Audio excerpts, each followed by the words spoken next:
विश्वं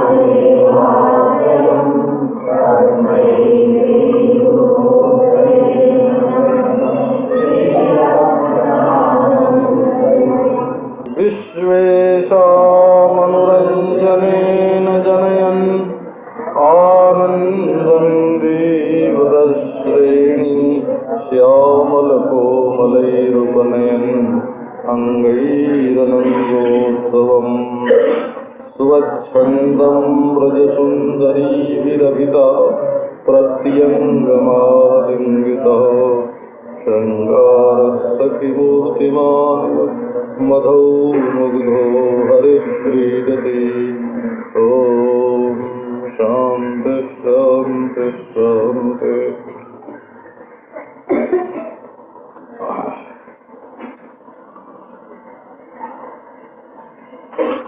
ये प्रसंग सुनाया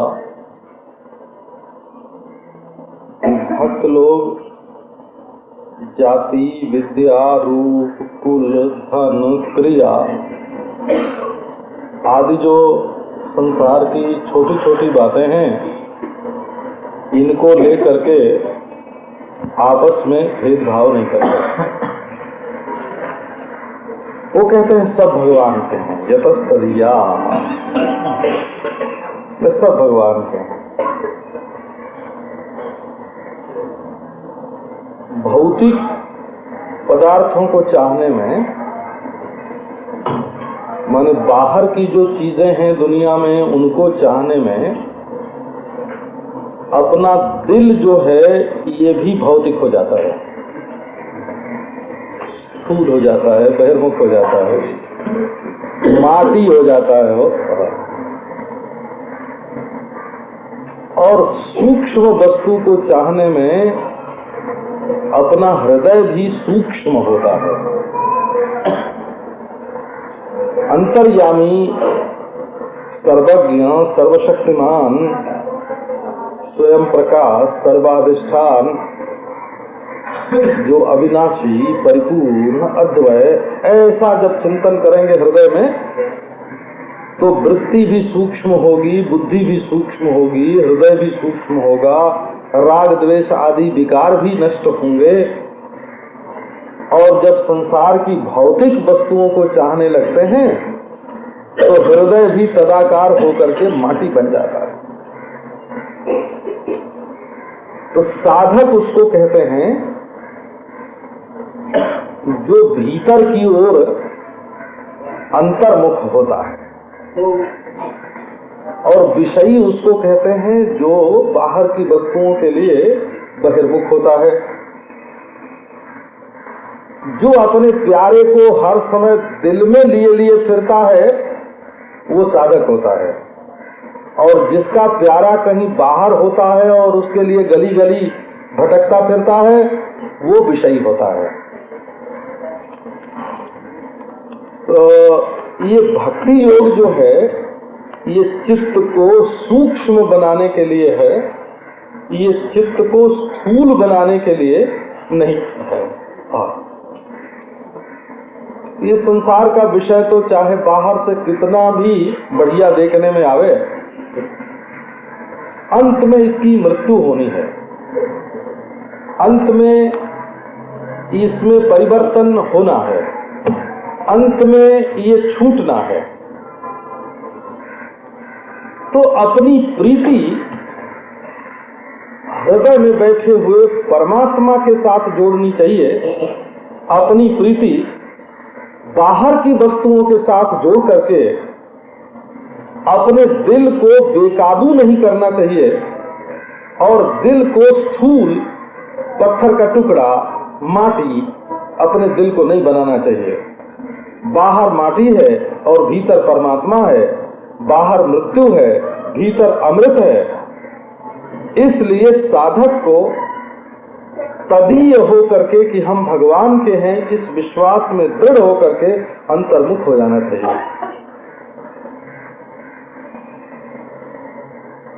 और गंगा किनारे हिमालय की शिला पर बैठ करके जब चिंतन करते हैं कि परमात्मा के स्वरूप में, अपने स्वरूप में अनंत कोटि ब्रह्मांड बिल्कुल चिंगारियों के समान उड़ रहे हैं, न वहाँ कोई मल है, न कोई विक्षेप है, न कोई आवरण है, न अविद्या है, न माया है, केवल ईश्वर, केवल परमेश्वर, केवल अपना आपा, केवल ब्रह्म है। पर ये स्थिति महाराज, जिसको संसार से वैराग्य नहीं है, नाम रूपात्मक सृष्टि से जिसको वैराग्य नहीं है, उसकी ये स्थिति नहीं हो सकती है। मौके पर जो रागी लोग हैं ना, उनका ज्ञान मौके पर काम नहीं देगा। जब तक कोई आपत्ति नहीं है, कोई विपत्ति नहीं है, कोई तकलीफ नहीं है, खाने पीने का कोई कष्ट नहीं है, बड़ा भारी ज्ञान है कि साहब, और जहां महाराज कोई बात आई सामने और गई, वहां निष्ठा का क्या पता चले। सब परमात्मा का स्वरूप है। प्रलयस्यापि हुंकारैहि चलाचल विचार नहीं ही विक्षोभम नैति यस्यान्तः स महात्मेति कथ्यते। तो महात्मा किसको बोलते हैं? तो प्रलय की हुंकार गर्जना हो रही हो और चर अचर सारी सृष्टि विचलित हो रही हो, परंतु जो अपने प्यारे को, परमात्मा को हृदय में लेकर के अपने आत्मा का साक्षात परोक्ष ब्रह्म रूप से अनुभव करता हुआ बैठा हुआ है, कहाँ क्षोभ है और कहाँ सृष्टि है। तो ये आनंद जो है ना, ये परमानंद, ये परम स्वातंत्र्य, ये अपना सच्चा स्वरूप, ये महाराज ये परिस्थिति वाला सत्य नहीं है कि जब सुख में हो तब, है ना, तब आनंद का चिंतन कर लिया और, है ना, जरा सा 5 रुपया इधर उधर हो गया तो रोने लग गए।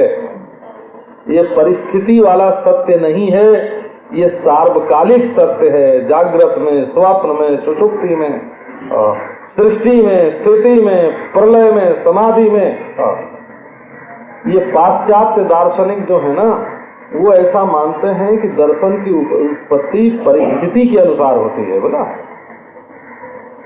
तो बोले धनी लोग जब बहुत हो गए सृष्टि में और उन्होंने ब्राह्मणों पर कब्जा कर लिया, तो उनसे कहा कि ऐसा दर्शन लिखो, है ना, ऐसा दर्शन बनाओ जिसमें ये बात कही हुई हो कि सब भाग्य के अनुसार होता है, सब ईश्वर करता है, तो सब लोग भाग्यवादी हो जाएंगे, ईश्वरवादी हो जाएंगे, तो हमारी पूंजी हमारे हाथ में रहेगी, कोई छीनने वाला नहीं होगा।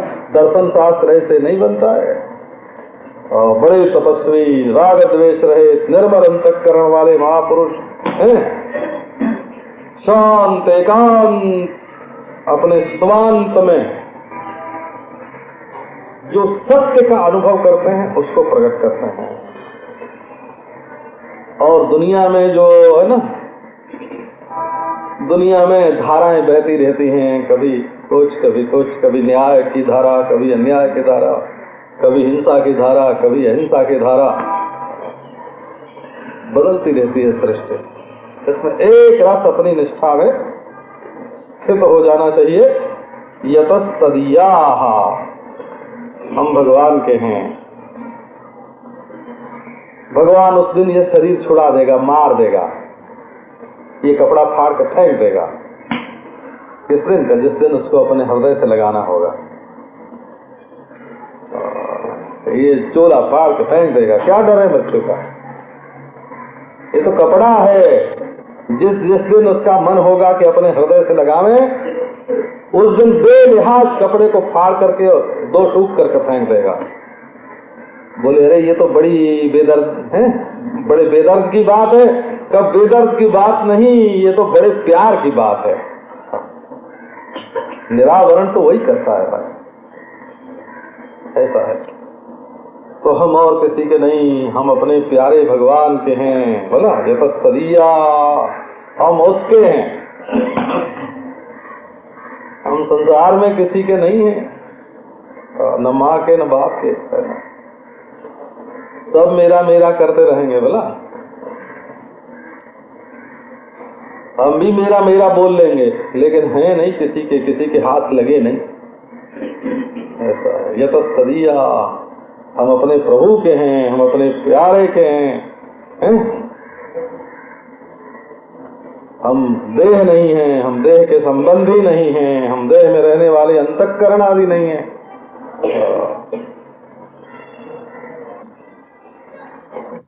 लड़ाई झगड़ा अवलंब्य बाहुल्यावकाशाद अनियतत्वाच्च, ये दो सूत्र एक साथ। वादो नावलंब्य, वाद विवाद के चक्कर में नहीं पड़ना। तो क्योंकि वाद विवाद के बारे में हम सोचते हैं कि हम एक ऐसी बात कह देंगे कि हमारे सामने वाला कट के रह जाएगा। हम तो ऐसा सोच के बोलते हैं कि तो सामने वाले को भी तो भगवान ने अकल दी है, उसने भी कोई ऐसी बात कह दी कि तुम कट के रह गए, क्या उसको अकल भगवान ने नहीं दी है? तो अब चलो कटपुट करते रहो। आज तक बहस में हरा के सामने वाले को कोई सुखी नहीं हुआ है।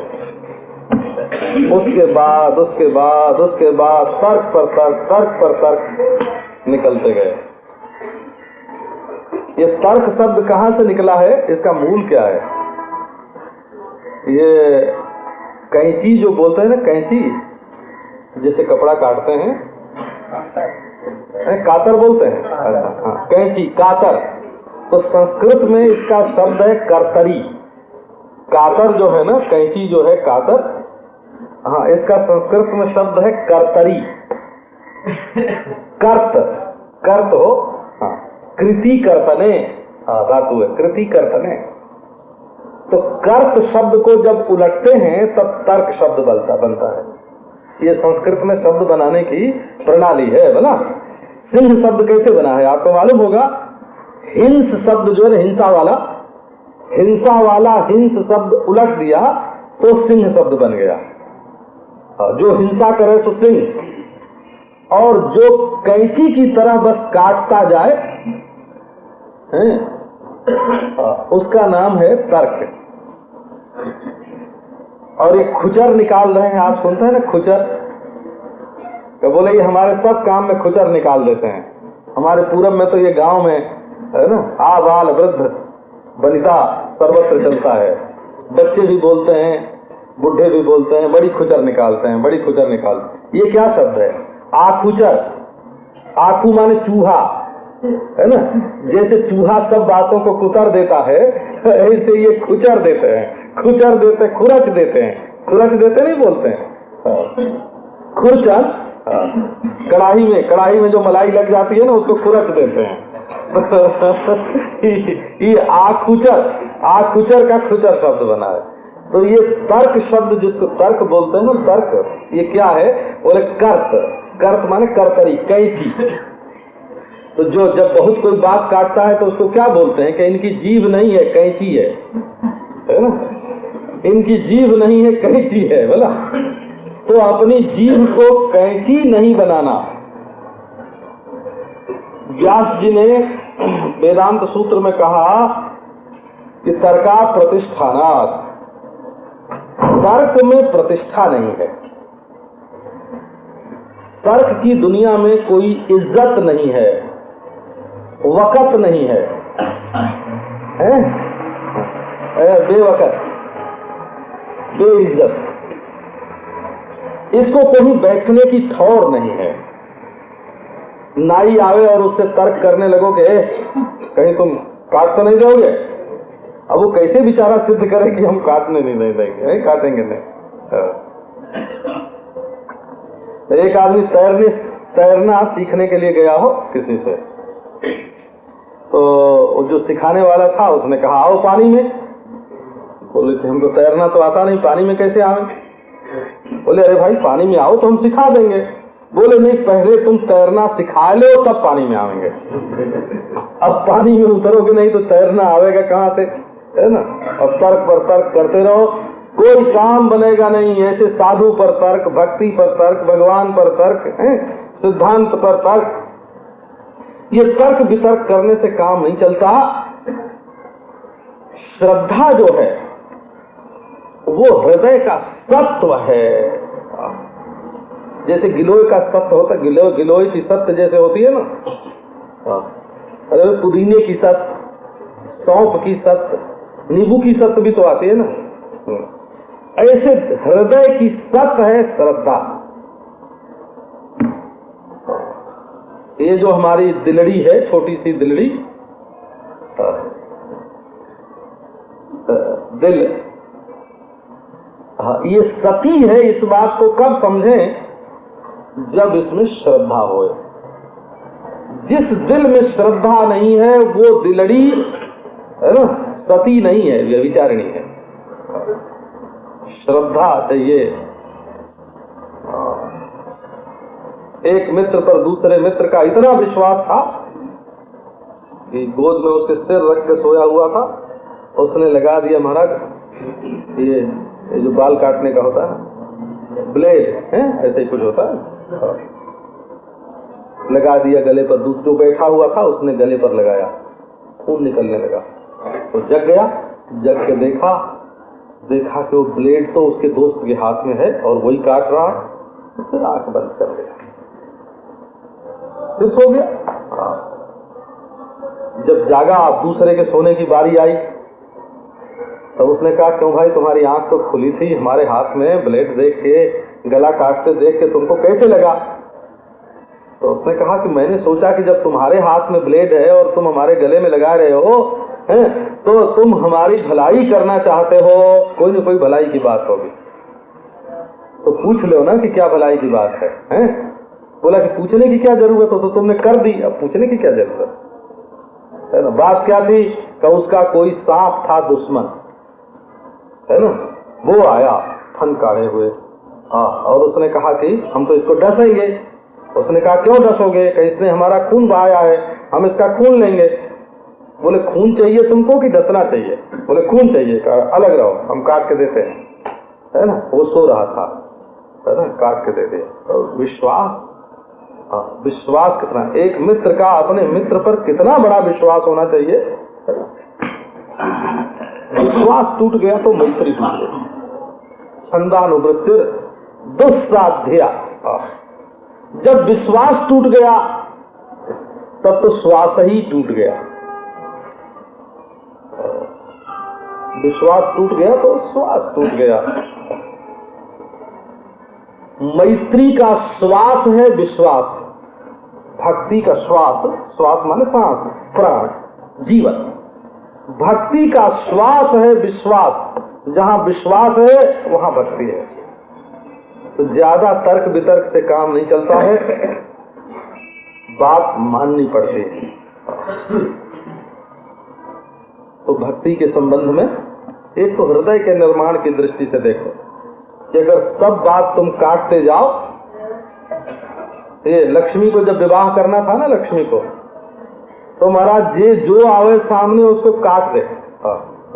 मार्कंडेय आए तो बोले बुढ़ा है, परशुराम आए तो बड़े क्रोधी है?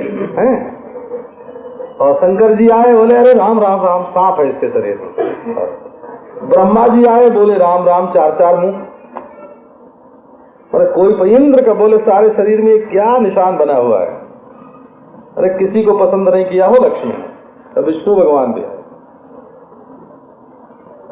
तो बोली कि ये है तो अच्छा, लेकिन देखिए ये हमसे प्रेम नहीं करता है, विरक्त है। बोले विरक्त है तो क्या, सर्वगुण संपन्न तो है ना, हमको नहीं चाहता है तो क्या हुआ, है तो सर्वगुण संपन्न है, तो इसके गुण हमारे काम आवेंगे बाद में। भले नहीं चाहता है तो क्या हुआ, ब्याह तो इसी से करेंगे। तो खुचर निकाले बिना तो विष्णु में भी दोष निकल गया हो। हाँ, एक को ब्याह करना था तो बोले कृष्ण से करो तो बोले काले हैं? हाँ, राम से बोलो तो सूखे हैं, सूखी तबीयत में। नारायण से करो तो 4 हाथ में ये पीस देंगे ये तो, इनसे ब्याह नहीं करना। आप भला बताओ, निर्दोष तो कोई सृष्टि में मिलेगा नहीं, है ना? तो तर्क वितर्क से काम नहीं चलता है। अतीन्द्रियान असंवेद्यान पश्यन्त्यार्षेण चक्षुषा ये भावान वचनम तेषाम नानुमानेन बाध्यते। वाक्यपदीय में भर्तृहरि का वचन है ये। व्याकरण में एक ग्रंथ है वो वाक्यपदीय, बड़ा विशाल सिद्धांत का दार्शनिक ग्रंथ है, व्याकरण का सिद्धांत बताने के लिए। अतीन्द्रियान असंवेद्यान पश्यन्ति आर्षेणो चक्षुषा, जहां इंद्रियों की पहुंच नहीं है, जहां मन बुद्धि की गति नहीं है, उस वस्तु को अपने आर्ष चक्षु के द्वारा देख रहे हैं। माने ऋषि के संस्कार से संस्कृत जो चक्षु दिव्य ज्ञान दृष्टि उसके द्वारा देख रहे हैं, वहां साधारण इंद्रियां और वहां साधारण संवेदन नहीं पहुंचता है। अतीन्द्रियान असंवेद्यान पश्यन्त्यार्षेण चक्षुषा जे भावान, ऐसे पदार्थ को जो देख रहे हैं, वचनम तेषाम नानुमानेन बाध्यते, ऐसे महापुरुषों का जो वचन है वो केवल तर्क वितर्क से, केवल अनुमान लगाने से, वो तो देख रहे हैं अपनी आंख से और तुम उस पर कुतर्क कर रहे हो। केवल अनुमान के द्वारा वो बाधित नहीं होता है। अचिंत्या खलु ये भावाः नताः तर्केषु योजये, जो भाव अचिंत्य होवे उनको तर्क की कसौटी पर नहीं चढ़ाना। तर्क की कसौटी पर चढ़ने वाले दूसरे भाव होते हैं। क्यों? बोले बाबा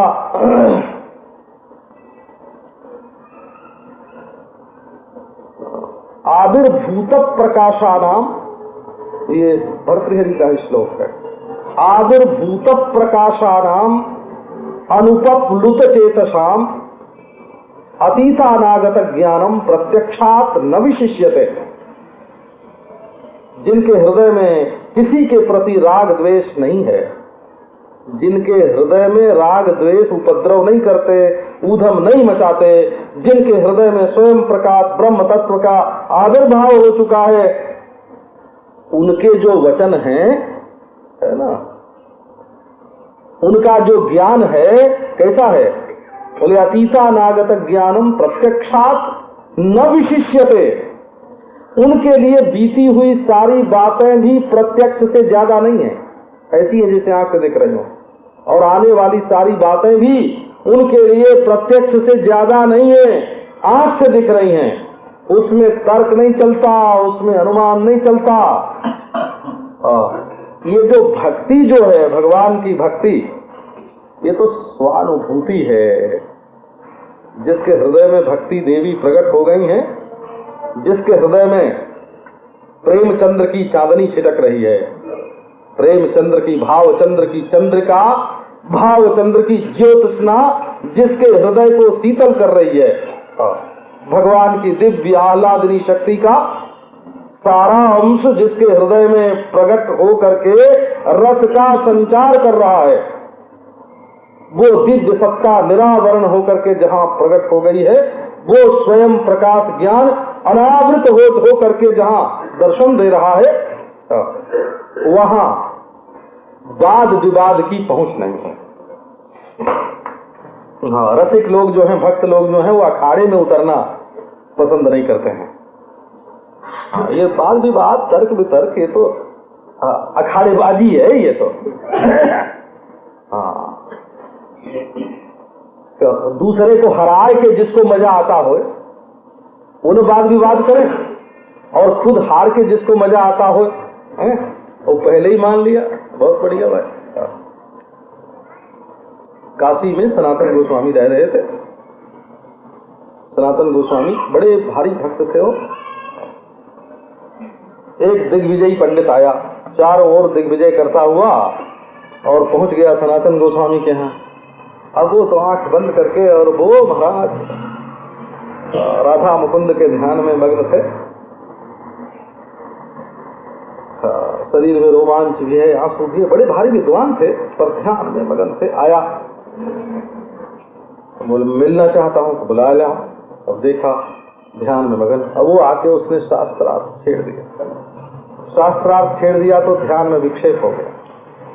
बोले भाई क्या चाहिए तुम्हें? तो हमको तो तुम विजय पत्र लिख दो, लिख के दे दो कि मैं इनसे हार गया। तो बस इतना ही चाहते हो? राम राम, फिर हमारे भक्ति में बाधा काय को डालते हो?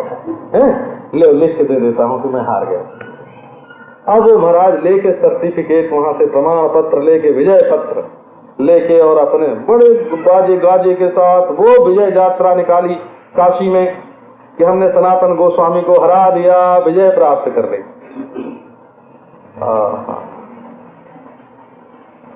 अब तो बड़ी भारी बदनामी की, हार गए सनातन गोस्वामी जी। इतने में जीव गोस्वामी जी कहीं से आ रहे थे।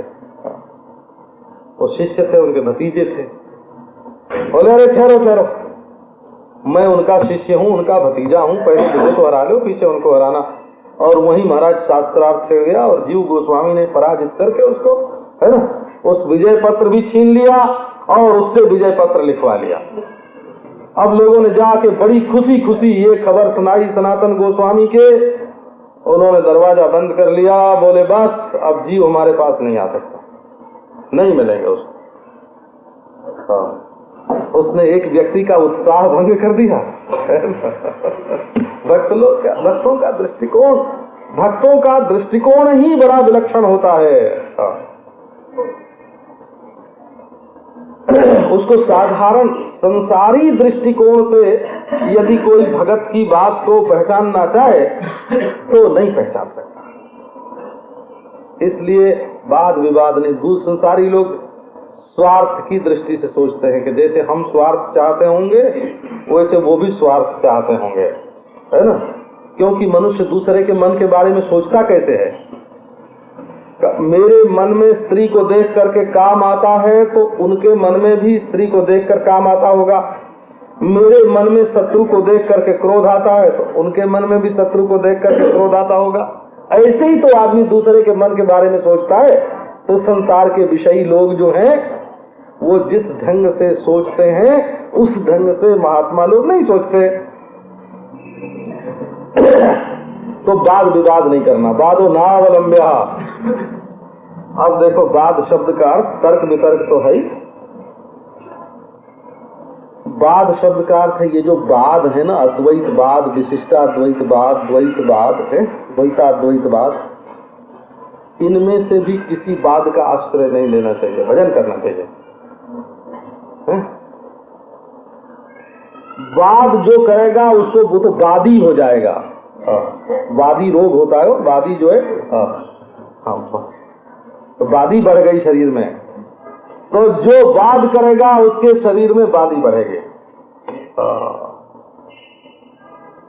क्या हुआ, बात क्या है? विचार करके देखो तब मालूम पड़ेगा कि बाहुल्यावकाशात अनियतत्वाच्च।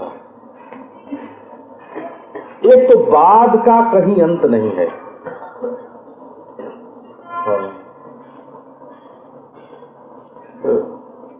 ब्रह्म अद्वैतवादी नहीं है। आप ये बात ध्यान में, जो वेदांत का थोड़ा भी संस्कार रखते हैं उनकी समझ में ये बात आ जाएगी। ब्रह्म अद्वैत तो है परंतु अद्वैतवादी नहीं है। अद्वैतवादी जीव होता है, ब्रह्म अद्वैतवादी नहीं होता है। और जीव कौन होता है? जो देहाभिमानी है सो जीव होता है। तो विशिष्टाद्वैतवादी, अद्वैतवादी, द्वैताद्वैतवादी, द्वैतवादी, विशुद्धाद्वैतवादी, वादी नहीं बनना। वाद का अवलंब मत लेना। किसका अवलंब लेना? बोले भगवान का अवलंब लेना। अवलंबनीय भगवान है, अवलंबनीय वाद नहीं है। शरण भगवान की ग्रहण करो, वाद की शरण ग्रहण मत करो। भगवान में कौन सा वाद संभव नहीं है? अरे वाद भी भगवान और अवाद भी भगवान। वादातीत भी भगवान, वाद भी भगवान, अवाद भी भगवान है, और वादातीत भी भगवान, और वाद साक्षी भी भगवान, और वादाधिष्ठान भी भगवान है, और जिसमें वाद की सत्ता ही नहीं, वाद जिसमें बाधित, वाद का जिसमें बाध, सो भी भगवान। महाराज ब्रह्म कभी अद्वैतवादी नहीं होता, ब्रह्म कभी विशिष्टाद्वैतवादी नहीं होता। ये वाद के जितने झगड़े हैं सब जीवों के झगड़े हैं। ब्रह्म ने कभी कोई शास्त्रार्थ नहीं किया है, न तो उसने कभी विजय प्राप्त की है। ये सब जीवों के खेल हैं। वादो ना अवलंब्य, तुम ब्रह्मानुभूति करो। हाँ, श्रीमद् भागवत में क्या बढ़िया वर्णन किया है इसका। यच्छक्तयो वदताम वादिनाम वै, ऐसा ही है, विवाद संवाद भुवो भवन्ति। यच्छक्तयो वदताम वादिनाम वै, विवाद संवाद भुवो भवन्ति। दो आदमी जब आपस में विवाद संवाद करते हैं तो दोनों वादियों के भीतर ब्रह्म ही बैठा हुआ है। वादी के अंतःकरण की उपाधि से में स्थित होकर के उसका प्रकाशक और अधिष्ठान ब्रह्म, और प्रतिवादी के अंतःकरण में बैठ करके उसकी बुद्धि का प्रकाशक और अधिष्ठान ब्रह्म। तो दोनों लड़ते क्यों हैं? बोले अपने अपने संस्कार टकरा रहे हैं। इसका संस्कार उसके संस्कार से टकरा रहा है, और उसका संस्कार इसके संस्कार से टकरा रहा है। ब्रह्म दोनों में एक, ब्रह्म से ब्रह्म नहीं टकरा रहा है। ब्रह्म से ब्रह्म का शास्त्रार्थ नहीं, ब्रह्म से ब्रह्म की लड़ाई नहीं है। ये लड़ाई तो एक खास तरह के संस्कार से संस्कृत जीव की, एक खास तरह के संस्कार से संस्कृत जीव की है। ये ब्रह्म की लड़ाई नहीं है। तो बाहुल्यावकाशात, अब बाहुल्यावकाशात का अर्थ क्या बताऊं आपको। अब एक अद्वैतवाद की बात मैं बताता हूं, अपने घर की बात बताऊं, दूसरे के घर की कार्य को बताऊं। बोले अच्छा, बोले अद्वैतवादी कहने से काम चल जाएगा क्या? तो नहीं, जाके कहीं पंडितों में कोई पूछ दे भाई कि तुमको कौन सा बात पसंद है, तो कह दो अद्वैतवाद पसंद है। बहुत बढ़िया, बहुत बढ़िया, आ गए हमारी पार्टी में, बहुत अच्छा। बोले अच्छा जी, अद्वैतवाद में आपको प्रक्रिया कौन सी पसंद है? आभासवाद, अवच्छेदवाद, प्रतिबिंबवाद है, दृष्टि सृष्टिवाद।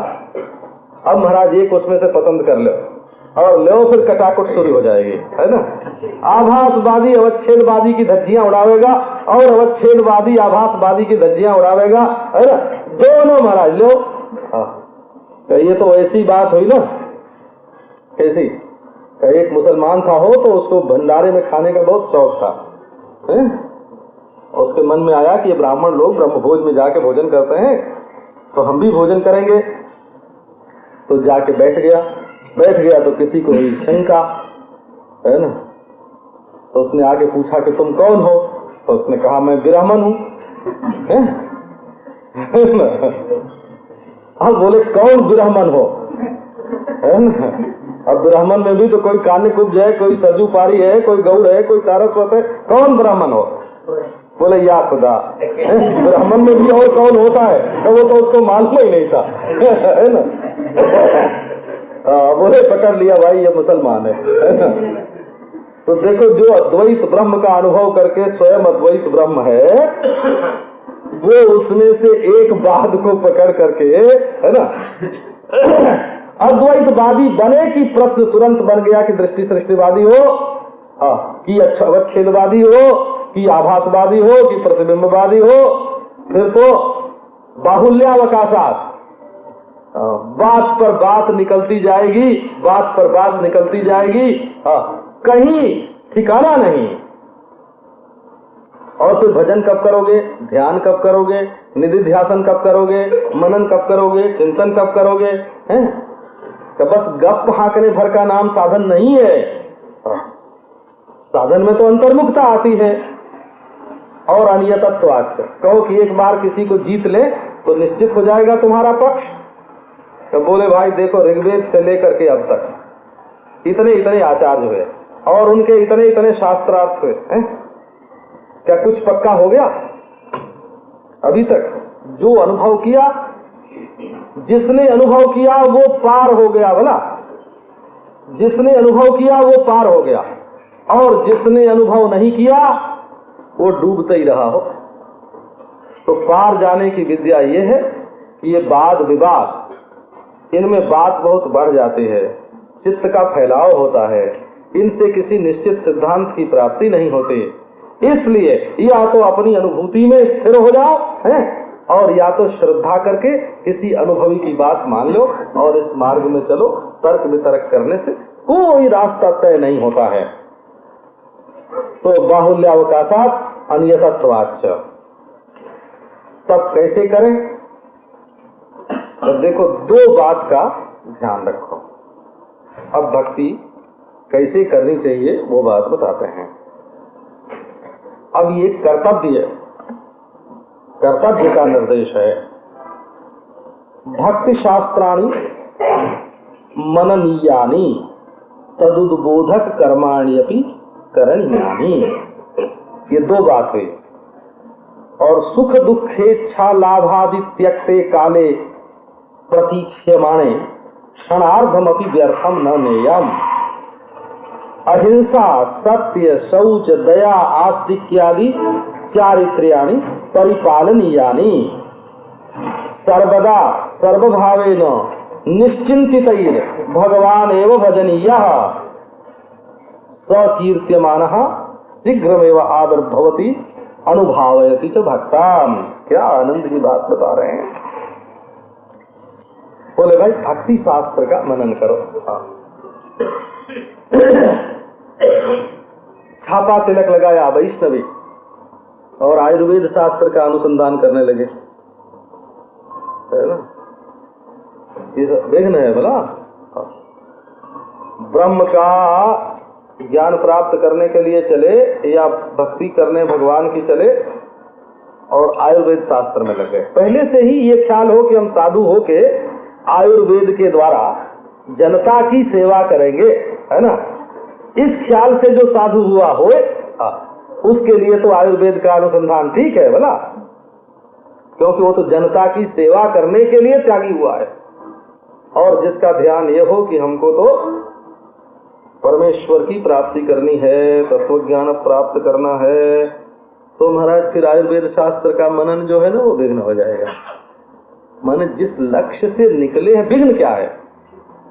विघ्न यही है कि जिस लक्ष्य से निकले उसके विपरीत जगह पर फंस गए, इसी का नाम विघ्न होता है। और कुछ विघ्न नहीं होता है। अगर कोई विवाह करने के लिए निकला हो और उसको लड़की मिल जाए, ससुर मिल जाए, है ना, सास मिल जाए और वो आनंद से ब्याह कर रहे, तो विघ्न थोड़ा ही हुआ, उसका तो लक्ष्य पूरा हो गया ना, उद्देश्य पूरा हो गया, है ना। और ब्याह करने के लिए निकला हो और कोई बाबा जी बहका के ले जाए, है, तो ब्याह में विघ्न पड़ गया बोला वो विघ्न पड़ गया। इसी प्रकार कोई निकला हो ईश्वर के लिए, है ना, और बीच में कोई दूसरा बहका के ले जाए तो वो विघ्न हो गया, है ना। बड़ा बढ़िया काम।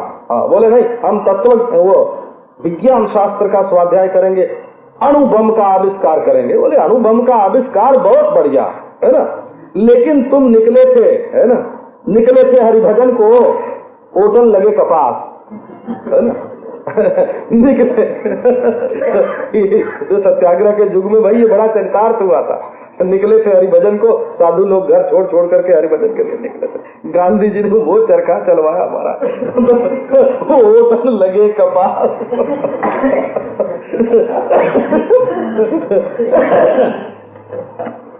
बात ये विघ्न और तो कुछ होता ही नहीं है। एक विषयी पुरुष जो है उसके लिए विवाह करना विघ्न नहीं है। निकले थे धन कमाने के लिए और कोई ठग ले गया, विघ्न हो गया।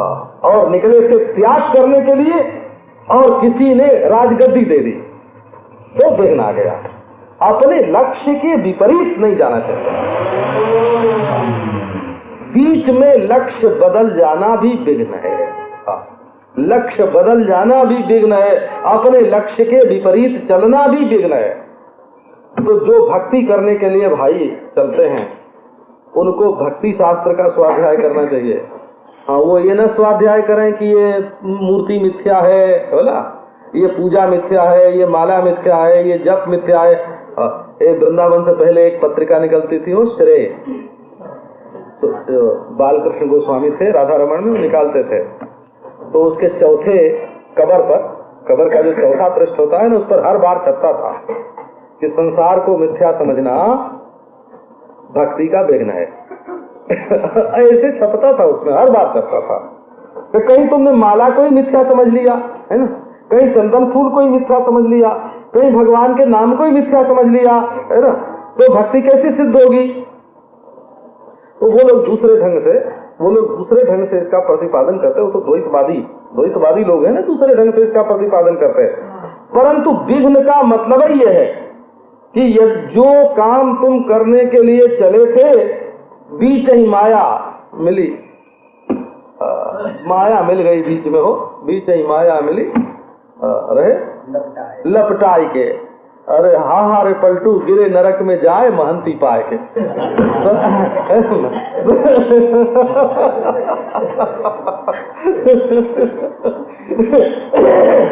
बीच ही माया मिली रहे लपटाई के, और हा रे पलटू गिरे नरक में जाए महंती पाए के। मन महंती भी विघ्न है।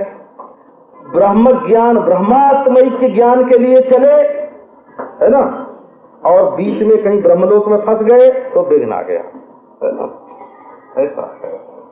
और पंचम पुरुषार्थ प्रेम की प्राप्ति के लिए चले और बीच में कहीं मिथ्या आए करके प्रेम को शिथिल कर दिया तो विघ्न हो गया।